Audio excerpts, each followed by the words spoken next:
Hello and welcome to the Wheel of Crime podcast. This podcast is ran by two ladies who play games, mumble profanities, and laugh way too often. Also, this podcast does cover topics of sensitive nature, and as such, listener discretion is advised.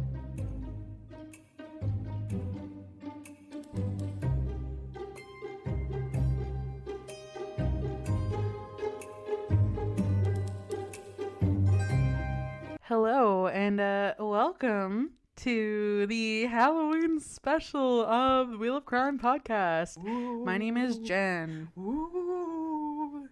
And I am Emily. That spooky ghost is Emily. Yes, I'm here in spirit and also in voice today, thankfully, because that would be and make for an interesting podcast.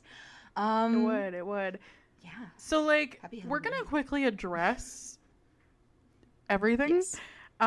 So if you've listened to the last episode, we said we'd be back on the 27th, which was correct because there was an episode posted that day. However, those were supposed to go up in September, and then stuff happened. I didn't bring my laptop. They didn't get edited and posted until like a month later, so sorry. It was kind of super chaotic. If you listen to those episodes, you'll hear me go on a tangent about like having like throat surgery and like my technology all blew up. And then pretty much immediately after we recorded those two episodes, there was a death in the family, and then Jen and John's wedding. So It was a little chaotic. So apologies, but we are back now, and to show you how sorry we are doing a bonus episode on this All Hallows Eve, because we don't usually post on Tuesdays, but here we are in the flesh. Well, not really in the flesh, in the voice. In the spirit. That's what you gotta say. In the spirit of Halloween. In the spirit of All Hallows Eve. Ooh. Yes, a sweet treat for your listening pleasure, because wow, it's been apparently a rough go, but like Jen said, we don't really need to get into it, especially with all that. But yeah. I guess is there anything you want to share about your Halloween plans then, since this is a Hallows Eve episode? Yes. Well, today, hopefully, because we are recording this a couple of days before Halloween, just so I can save my sanity. But the plan is on Halloween to be going to this haunted house experience thing in Edmonton called Deadminton. So that should be fun. John and I are dressing up as Amy and Nick Dunn from this movie Gone Girl, which feels the right amount of unhinged for the year. Basically, if you don't know the movie, spoiler alert, I guess. Skip Amy ahead. Dunn. Yeah. Amy and Nick are like a married couple, and they moved to like a small town from New York City because of the 2008 financial crisis, and because Nick's mom gets cancer and dies or whatever. And then Amy becomes so dissatisfied with her life, and Nick starts cheating on her. So she frames her own murder on her husband and disappears. And then, does like so many unhinged things. So Slay. we love that for me. Double slay. Girl boss. You said it's called Gone Girl? I say Go Girl. Exactly. Girl boss. So maybe I'll post a cute little pic of mine and John's Halloween costume on our Insta if you're lucky. Cute. Well, that's fun. You guys don't normally dress up, so I at the very least will be entertained if you manage to snag a picture. Hey, I usually dress up. It's just usually a very low-key thing. Like, one year I went as Joy Mangano, who was the inventor of the Wonder Mop. So it was just like me in a regular outfit carrying around a mop. Yeah. And no one got the reference. Oh, wow. Not Not a single person knew that. That's crazy. Wow. Can't believe it. What are you going as for Halloween / doing? Well, so I love Halloween, and I usually have a costume idea figured out like pretty early in the year. And like I've done like some pretty cool ones in the past. Like last year I went as Austin Powers, and then I've done like Ghostbuster before, some other ones. But I really had a hard time coming to figure out what I want to be this year. And originally, my sister and I were going to do Mortal Kombat characters because I think really at the end of the day, she just wants to be able to beat me up and have it be fun. Yeah. But she's not, Understandable. yeah, but she's not nerdy like I am. So then she switched the idea to being just like a boxer. But I'm not super into the idea of dressing up as a boxer. So she is just going as a boxer and then she's just going to beat everybody else up. And then, Valid. which checks out. If you know her, that definitely checks out. And for myself, I decided to go as Dionysus, the Greek god of wine, because I decided for the event I wanted to drink wine. So I'm going to be going in a toga ensemble, and I bought some like fake purple grapes that I'm going to dress myself up in somehow. I haven't figured that part out yet, but I do own zip ties.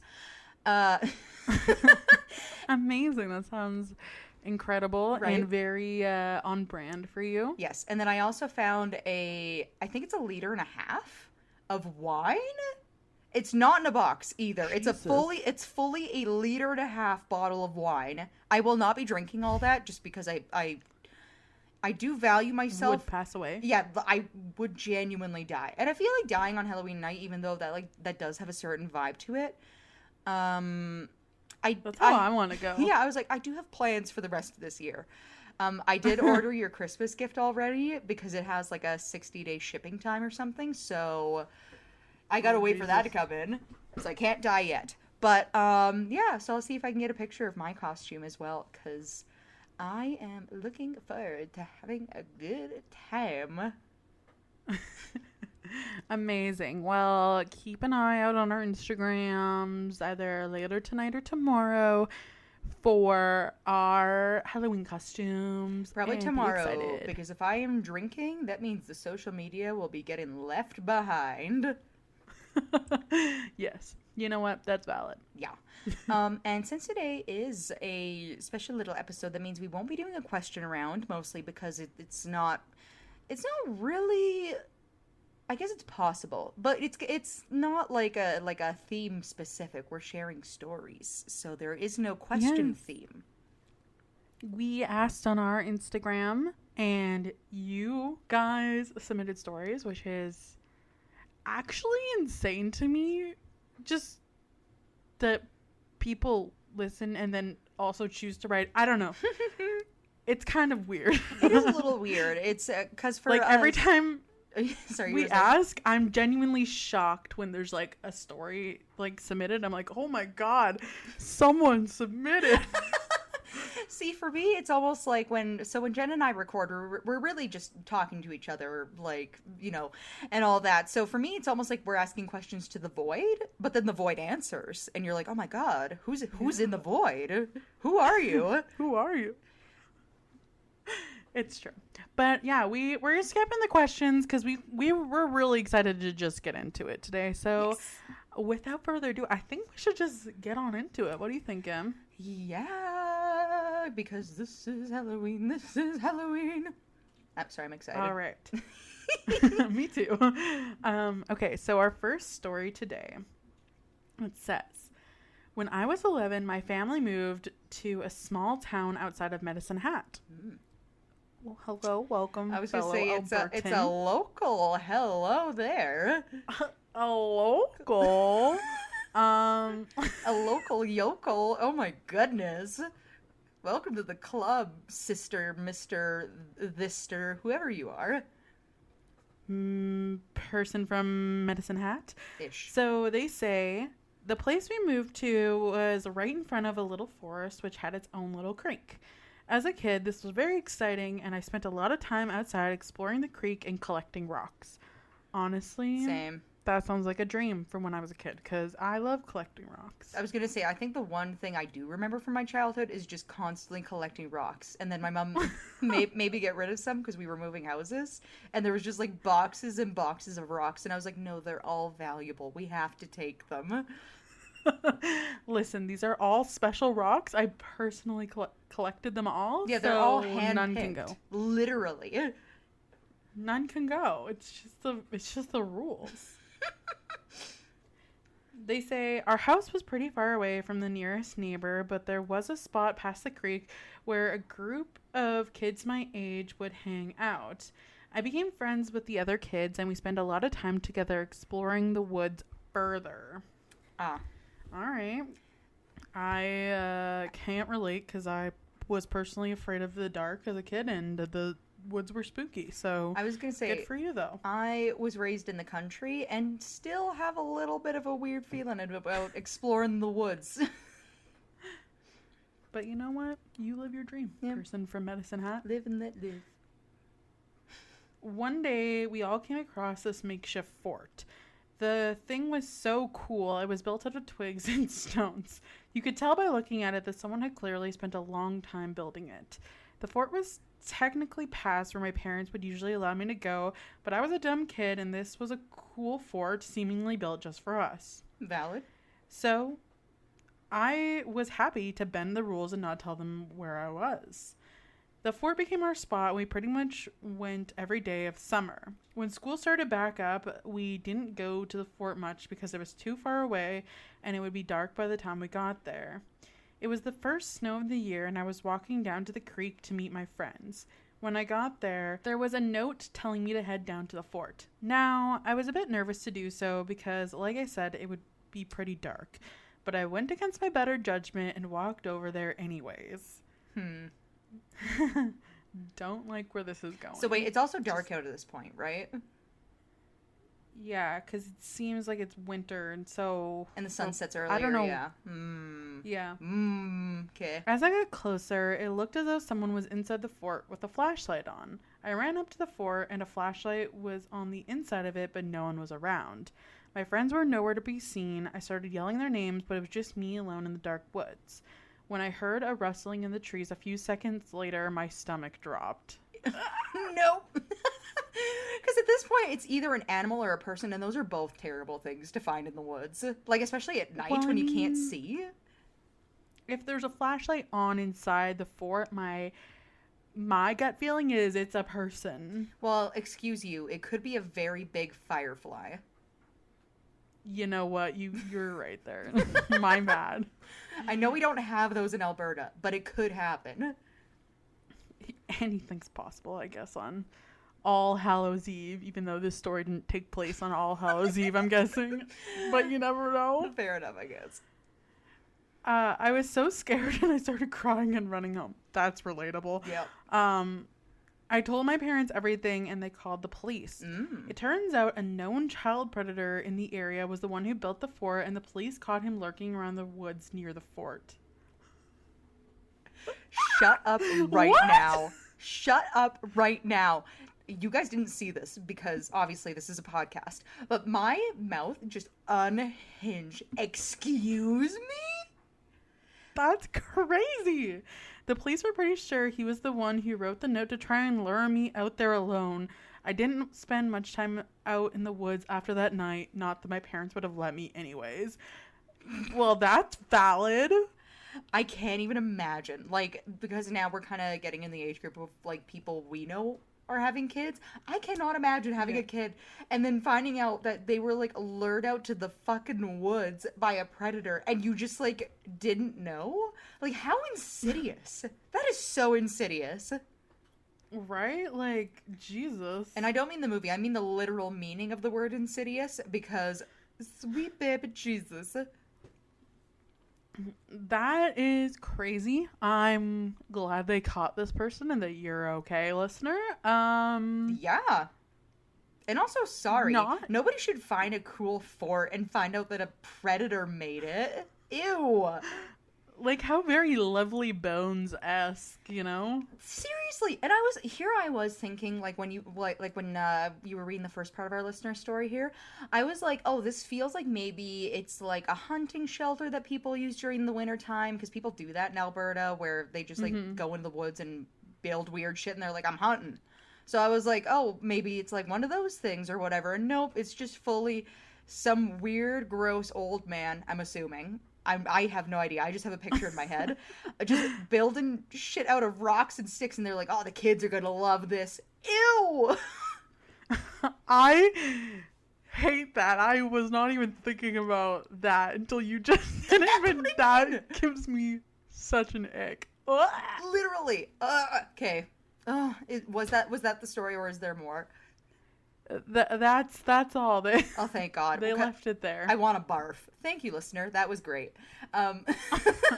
Thanks for making me want to throw up. I appreciate you writing in. Yes, well, I mean, always anyways. But at the same time, I'm very sorry you had to live through that. That is fucking rough, buddy. Rough living, my friend. All right. I guess it's now my turn to tell a story. So... Hi, Emily and Jen. Glad you guys are doing another Listener Stories episode. These are my favorite to listen to. Same. Anyways, I don't have a lot of ghost stories or anything like that, but there's one story that is certainly suspicious, which... Suspicious. I love it. You've intrigued Emily. She's like, okay, red alert on. Yeah. Well, I love when people say suspicious anyways, because there's just like a little switch in my brain where anytime somebody says something suspicious, I'm like, tell me more. What are we suspicious about? What's suspicious? Yeah. I don't know if it was a ghost or something else, but whatever it was really scary in the moment. I used to babysit a few different kids around my neighborhood when I was in high school. This one little boy was always my favorite. He was a cool kid. Let's call him Tony. Tony was super scared of the dark, which honestly, like, I feel like that's such like a common thing for kids and people in general. I remember being super scared of the dark when I was a kid too. Yeah, it's like it's like the ocean. What's out there? I can't see it. Yeah, or like I don't know if you would ever have this experience, but like when I was a kid, I would have like where you can't sleep, so you're just staring at the wall, and then because I think your brain gets bored, like I would think that I see shadow people in my room when it's dark out, and I'm like, yeah. I don't like it. I don't like it. Anyways, let's move on. So, Tony was scared of the dark, and when I was watching him, he'd always complain about this knocking on his bedroom wall. Ooh, that doesn't sound good. See, a part of me is like, oh, you know, the house settling. The other part of me is like, demons? Let's continue. Emily will tell you which one it is by the end of this story, guys. I hope so. I'm not there yet. So it was December-ish, and I put him to bed as normal. The parents had just gotten a new TV, and I was sitting on the couch trying to figure out how to turn it on. I heard a loud knock on the wall behind me. I turned around and nothing was there. A couple of minutes later, I heard more knocking, but it was so loud this time, and I was worried about Tony, so I got up to go check on him, and he was sitting up in his bed. When I walked in, he turned to me and said, "You can hear them knocking too, right?" I always had... Them? No. Sorry. If the child is saying them, the house is burning down. Like, lighting it on fire. Absolutely not. I always had Tony over at my house to babysit him from there on out. Oh my God, listener, you were so much braver than I am. I would have just like left. I'd be like, sorry parents, you don't even have to pay me for this one. I gotta go. Literally. I would have been fucking out of there. That is so spooky. But that's like what I mean though. So I feel like I've shared this on the podcast before, but my mom used to be 100% one of those people where if you'd hear weird shit at night, she'd be like, oh, it's the house settling. And now that I'm grown and know what a house settling sounds like, I'm like, I don't know about that actually. I don't know if it was the house settling. Sounds like it maybe was something spooky. Just gonna take a wild Either guess spooky or you've got squirrels in the walls. Yeah, or mice. Or mice. You've got a couple different problems to solve, but it's not the house settling. Promise you that. Yep. All right. The next story says, "Hi, podcast girlies. This experience seriously scared me for life. I have 2 older brothers, and they love to scare me. I swear it's their favorite pastime." Jen knows what that's like. Honestly, I had an older brother, so I can relate. I am the oldest sibling, and there is a certain joy you feel scaring your siblings. It kind of feeds a part of you.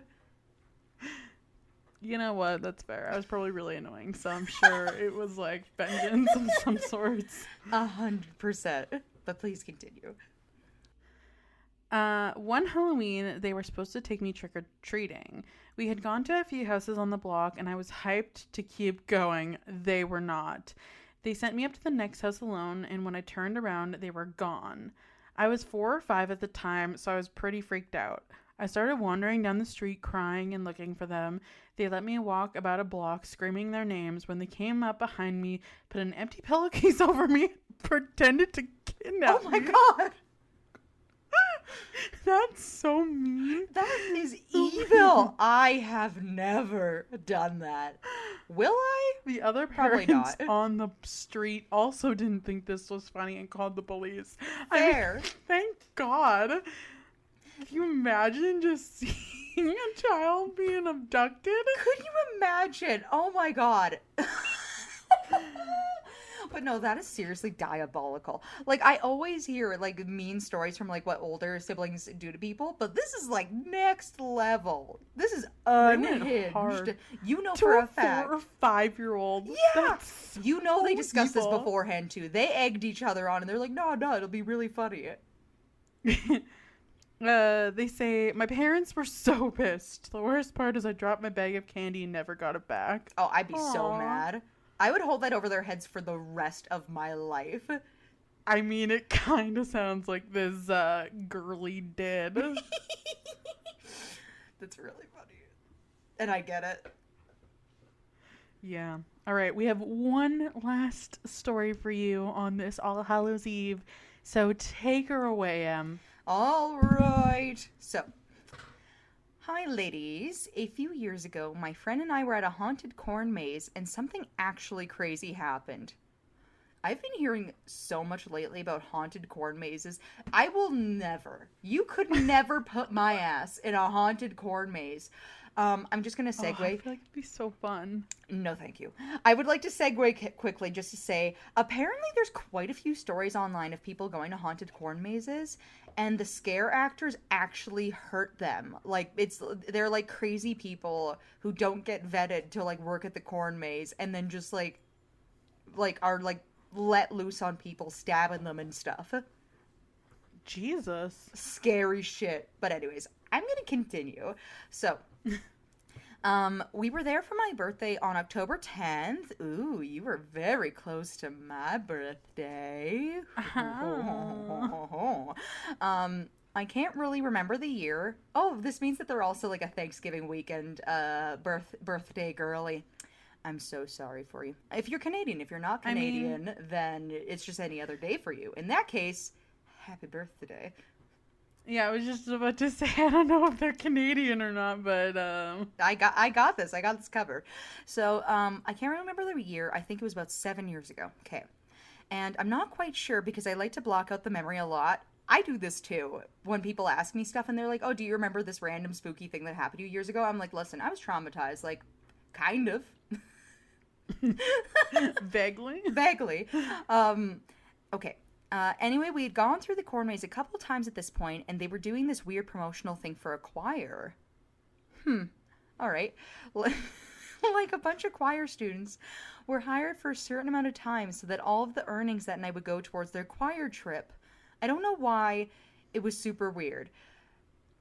Yeah. That is super weird. That is really weird, actually. That's very random. I've never heard of that. And see, this is coming from... Must be an American thing. Must be. But at the same time, you and I used to fundraise for things, and we used to go door to door selling meat. Or at least I did. I don't know if you ever had to sell meat to people. Yeah, I definitely sold meat, so... And that's also pretty weird. So, you know what? This is weird, Yeah. but you're valid in this strangeness. I hope they were at least good at their job. I'll continue. I guess we're about to find out. So, there's a part of the corn maze, and it's right before the thick of it. So there's a really condensed portion of the hauntedness. Ooh. So when you're in the middle of the corn maze, there's not a whole lot of haunters, but at the very beginning, there's a whole bunch of haunters. Okay. So there's strobe lights, there's screaming, there's flashing lights, there's music, just fake blood, fake everything, like your basic typical corn maze. It's haunted. Fair enough, yeah. Sounds legit. Yeah, seems legit. I mean, I'm picturing like your stereotypical haunted corn maze. I've never been to one. I never will be, but I have an idea. So, Jen's like writing in her book. She's like, "Bring Emily to haunted corn maze." Yeah, I'm filing that away for next year, depending on how this story goes. Yeah.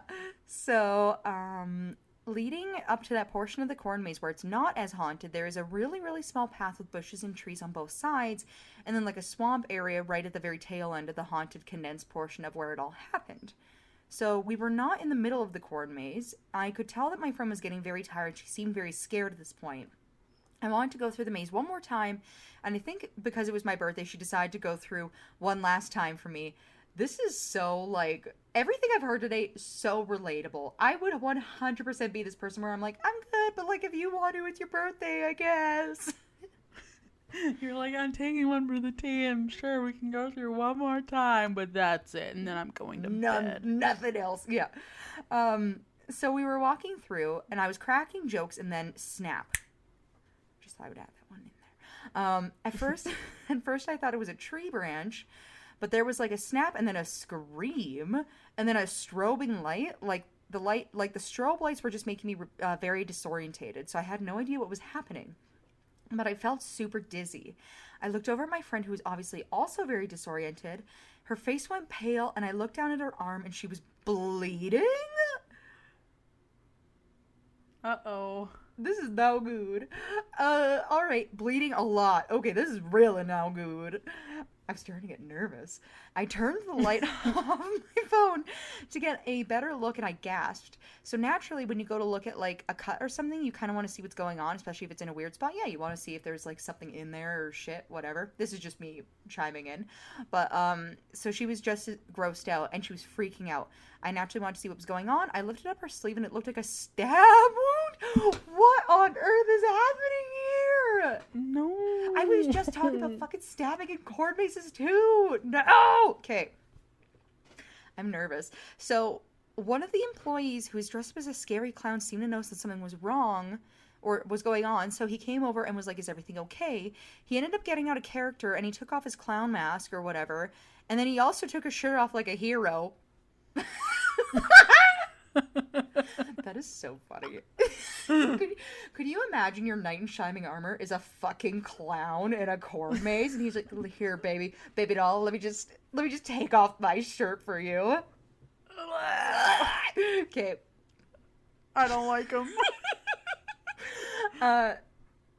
So he takes his shirt off like a hero, wraps it around her arm, but he did not. He just wanted to save the day. My friend did not start crying until he told her that she needed stitches. Oh, and then she told me afterwards in that moment that she just felt very numb and woozy, which, like, apparently that's like a super common thing when people do get stabbed because it's almost like your body doesn't really recognize what just happened. And then also, yeah, like... you're, like, in shock. Yeah, you're in shock, and then at the same time there's, like, blood literally, like, escaping your body, and it do be like that. Also, depending where you get stabbed, like in your arm, like that could be very bad. Well, because you have, I don't know what kind of artery it is, but there's like one artery in like the bottom of your arm that's supposed to be like one that's kind of a super important thing to have. So that's the other problem. Yeah. I don't know the names of things. I just know what they look like. Anyways. I didn't know either. I just have a vague idea of what's going on. Pretty much. I swear I took biology once in high school 10 years ago. It's fine. The work... But it also made me nauseous, so I didn't really pay attention. Yeah, we're both just mentally escaping the story now. There's a fluttering in my chest and I don't know where I am. Yeah.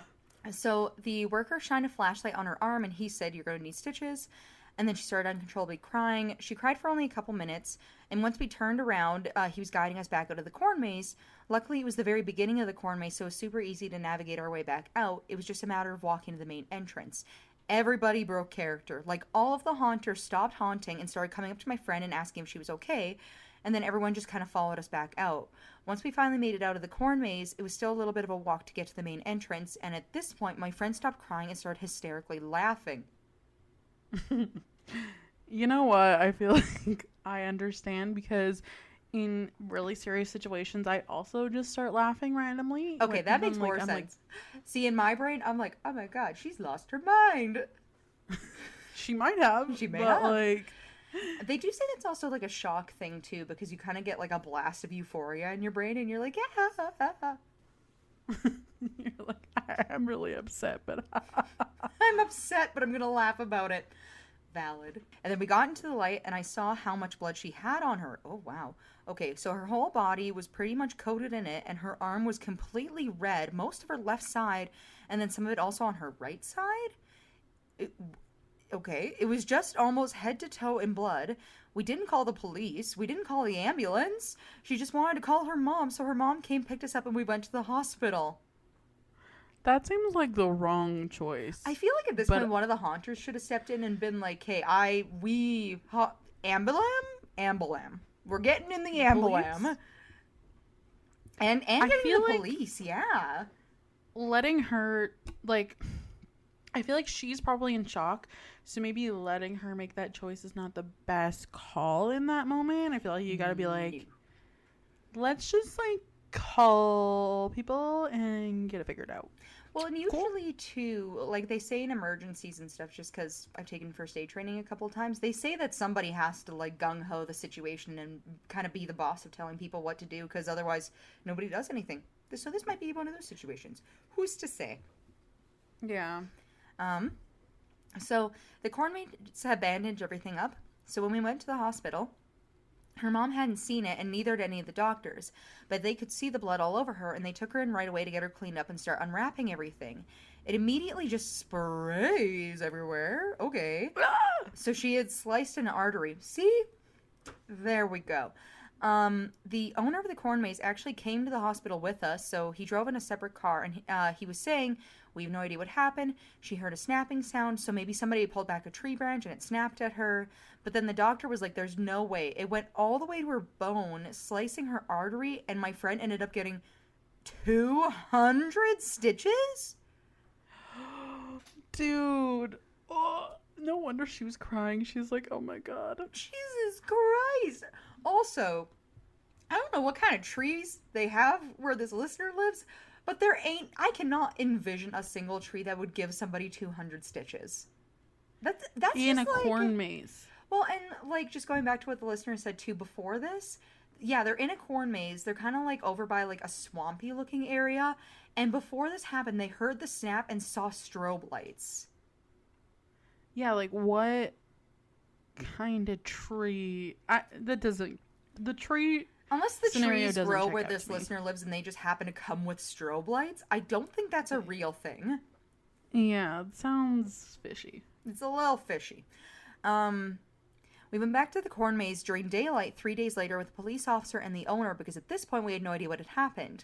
We went back to the same spot and there was so much blood everywhere. The corn maze didn't use any fake blood either, so it was all from my friend. They had determined that it was a nail or a tree branch that had gone. Basically, so that night when we got home from the whole shenanigans during daylight at the corn maze, somebody reached out to my brother, who's actually a really good friend of mine, and a really good friend of his, saying, "Oh, how's your friend? Like, I saw the whole thing." Huh. Uh-huh. No, that's suspicious. That is super suspicious. She did not know that she was the only person who saw what happened. She was one of the choir kids who had dressed up that night haunting people.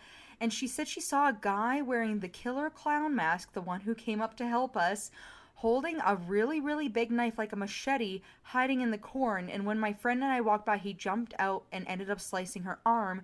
That knife was not a prop. It was a legit knife. He claims that it was in an accident, but I don't really buy it. And the owner confirmed later that he knew he was not allowed to bring a real knife. He had asked about it and was told no and brought a real knife anyways. The reason the cut was so deep is because it went in and then it went out. He only ended up getting community service for doing that to my friend, and neither of us have gone to a corn maze ever since.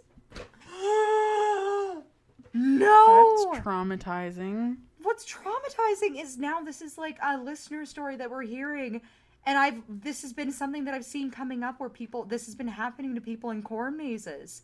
What is going on? Like, why would you? First of all, why are you trying to slice people in half? Second of all, why are you trying to do it with a real knife? Third of all, why do you have a real knife there when you're just trying to spook people and not actually murder them? Like, well, and sorry? Well, the other thing, too, is, like, why would you immediately go up to them after and pretend like you didn't see what happened and been like, oh, it must have been the trees? Yeah, like, that to me is so, like, I meant to do this coded, you know? Well, and that's kind of what makes me anxious about this whole thing, is that there does seem to be a fairly, like, weirdly common thing between these stories is that it usually seems like it's somebody who has these intentions or these like desires in the first place who gets the job feeling like they can get away with it, and then they do it, and they either get away with it or they don't get away with it. Yeah, I don't like it. Very icky. But I am so sorry that that happened to like you and your friend. And also, this is another reason that I will never be going to a haunted corn maze. So, Jen, don't even think about it. But at the same time, I am happy that that one random choir person who I don't know. Personally, I don't know why they were there really in the first place. Hope they made lots of money though, and they helped you solve a crime. So that's pretty cool. That is pretty cool. Personally, would not love witnessing a crime like that because it sounds traumatic, but... Oh God, yeah. Well, and two, just to add on to this, the fact that he did this while it was strobing too so nobody could see it was him...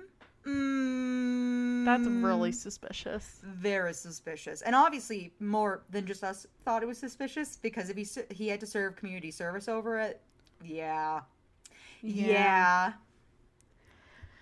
I mean, I'm guessing that he only got community service because he was probably underage. That would be my assumption, guess. too, yeah. Because generally, if you stab somebody intentionally, I feel like they put you in jail for that. But that could be me. Yeah. Maybe I don't know anything. Well, I know that I don't know anything, but I might know less about this than what I'm thinking. But who's to say? Who is to say? But yeah, that wraps up our Halloween special. We hope you guys enjoyed listening to your own stories. As we do all the time. Super fabulous. So fun. We love hearing from you guys. I mean, your experiences sound very traumatic. Oh gosh, Sorry. Yeah. We are not happy that you have these experiences, but we are happy that you're willing to share them with us, because I feel like if you're somebody who's a frequent listener of ours, you've heard enough of the weird, spooky shit that Jen and I have gone through over the years, so at least we're all in this together. We all have trauma together. Yeah. Yay! Woohoo! Community! Alright. But yes, happy Halloween. I hope I remember to take a picture of my costume for you guys, and we will see you on the flip side in November. See you then. Bye!